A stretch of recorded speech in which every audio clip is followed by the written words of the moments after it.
আমাদের বিএলও অ্যাপসে special intensive revision SIR এই আইকনে একটা আপডেট এসছে। আপডেটটা কয়েক মিনিট আগেই এসছে। আপডেটটা হলো আমরা এসআইআর এর এখানে খুললে এখানে ল্যাঙ্গুয়েজ সেটিংয়ের জায়গা আসছে, আগে ছিল না। এখানে ল্যাঙ্গুয়েজ বেঙ্গল ইংলিশ যাই দেন, এখন কিন্তু ইংলিশটাই এসছে। এই জন্য ইংলিশটা করুন, সাবমিট করুন। দেখুন ইএফ ডিস্ট্রিবিউশন ট্র্যাকার এর নিচেই ফিল এনুমেশন ফর্ম, এখানে অনেকগুলো আইকন আসবে এবং পরপর ধাপে ধাপে প্রয়োজন মতো সেগুলো আপডেট দেবে সিস্টেম থেকে। আমরা ফিল এনুমেশন ফর্মটা এটা নতুন দেখছি, এটাতে ক্লিক করি, এটা নতুন এসছে। আমাদের যে ফর্মগুলো কালেক্ট করতে হবে, কালেক্ট করার পরে এই ফর্মগুলো আমাদের অনলাইন ফিল আপ করতে হবে। আমি কিউআর কোড স্ক্যানে যাব, আমার কাছে একটা ফর্ম কালেক্ট আছে, কালেক্ট করলাম। সাধন কুমার লাহিড়ী এনার ফিল আপ করবো, এনার ফর্মটা ফিল আপ করবো। কিন্তু যদি কোনো ফর্ম আনকালেক্টেড থাকে, আমি ডিস্ট্রিবিউট করেছি কিন্তু সে শিফটেড বা ফ্যামিলির কাছে ডিস্ট্রিবিউট হলেও ফ্যামিলি জানাচ্ছে মারা গেছে, সেগুলো আনকালেক্টেড এখানে যাবে। এই আনকালেক্টেড ঘরে গিয়ে সেটা ফিল আপ হবে এবং সেটা কী কারণে uncollected, already enrolled, death, permanent shifted ইত্যাদি ইত্যাদি। যাই হোক, সেটা পরে আসছে। ফিল এনুমেশন ফর্মে গেলাম, ফর্মে গিয়ে এখানে সাধন কুমার লাহিড়ীর পুরো ডেটা এখানে ম্যাপিং করা আছে, চলে এসছে। এবার আপডেট দিতে চাইলে আপনি এখানে আপডেট দিতে পারেন, নতুন যদি এখানে ভুল টুল থাকে, ভুল কোনো চোখে পড়লে আপনি আপডেট দিতে পারেন, না থাকলে আপনি ভেরিফাই কন্টিনিউ করে এগিয়ে যাবেন। এগিয়ে যাওয়ার পরে এই আপডেট যেটা সার্চ ডিটেলে যেতে হতো সেটা এখানে অলরেডি আসছে। লাস্ট এসআইআর আর একবার সিলেক্ট করতে হবে, ডাব্লিউবি। যে কোনো রাজ্য যে কোনো জায়গা থেকে এটা সিলেক্ট করা যাবে। লাস্ট এসআইআর ডিস্ট্রিক্ট, সেই রাজ্য বা সেখানে সেই রাজ্যের ডিস্ট্রিক্ট দিতে হবে, কোন ডিস্ট্রিক্টে আপনার লাস্ট এসআইআর নাম আছে, সেই এসআইআর এর assembly number, last SIR assembly number. আমাদের এখানে এনার নাম আছে ৭৯ অ্যাসেম্বলিতে, ৭৯ হাঁসখালিতে দিলাম। দেওয়ার পরে ওনার পার্ট নাম্বার ছিল, লাস্ট এসআইআর পার্ট নাম্বার ছিল ১৯৩, ১৯৩। ওনার সিরিয়াল নাম্বার ছিল ৯০১, যেটা উনি জানাচ্ছেন। সার্চ দিলাম, ওনার নাম চলে এসছেন। নাম চলে আসার পরে এপিক নাম্বারটা মিলে গেল, ভেরিফাই আর কন্টিনিউ। এইবার আসবে ফর্মটা।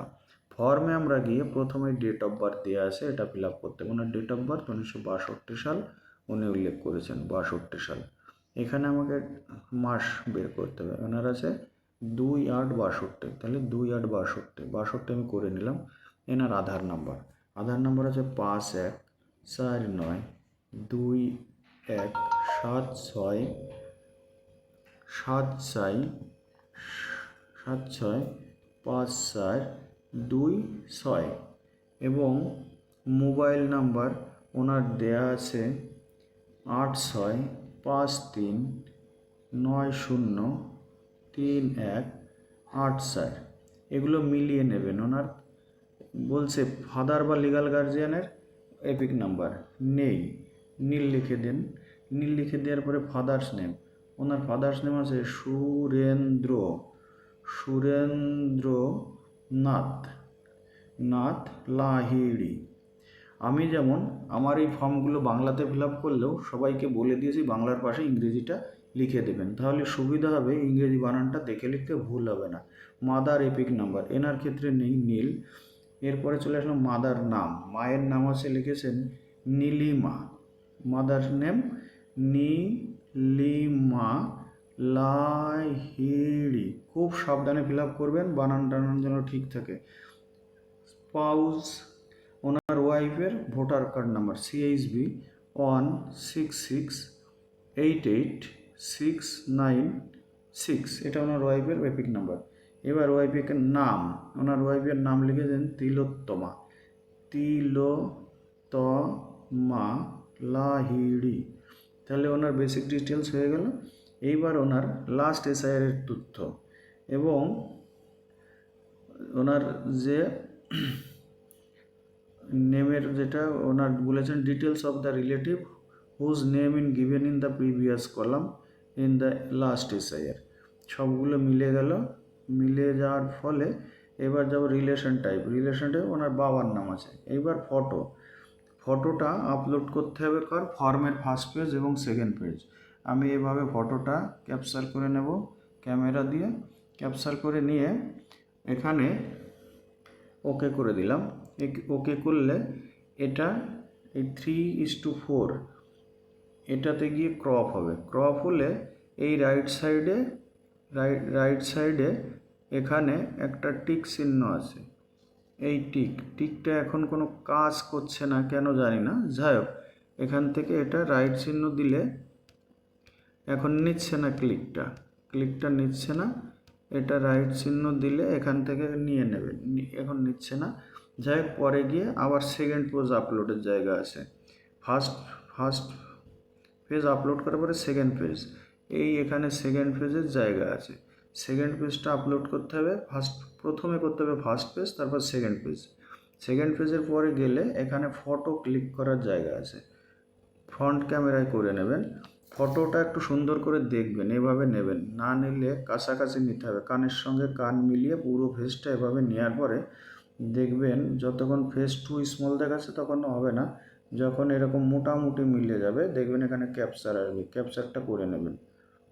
তো মোটামুটি এটা একটা এদের একটা সেটিং আছে, সেটিং পর্যায়ে না আসলে তাহলে কিন্তু হবে না, ফেসটা টু স্মল দেখাবে যতক্ষণ হবে না। ক্যাপচার এসছে, ক্যাপচার করে নিলাম। এখানে ক্যাপচার করে নিলে ফটোটা চলে আসলো। ফটোটা আসার পরে এখানে সাবমিট করতে হবে। কিন্তু এই জায়গাটা এখন এই দুটো জায়গা এখনও আপলোড নিচ্ছে না। এই আপলোডটা নেওয়ার ফলে এবং এখানে ক্রপের জায়গায় আমি ক্রপ যখন ওকে করছি নিচ্ছে না। এটা আস্তে আস্তে হয়তো আপডেট হবে, তো দেখতে হবে সেটা কি হয়। এই মাত্রই তো ফোনে আপডেট হলো, এটা দেখা যায়। অ্যাপস আপডেট হলে হয়তো হয়ে যাবে। এবার কাজ হচ্ছে এখানে সাবমিট বাটনে ক্লিক করে সাবমিট করা। কিন্তু সাবমিট করার আগে পারলে একবার চেক করে দেখবেন যে সব ডিটেলস এখানে ঠিক আছে কিনা, তারপরেই আপনি সাবমিট করবেন। এইভাবেই এই কাজটা এগিয়ে নিয়ে যেতে হবে এবং কাজটি খুবই গুরুত্বপূর্ণ, খুব সাবধানে করতে হবে, কোনো ডেটা যেন ভুলভাল আপলোড না হয়।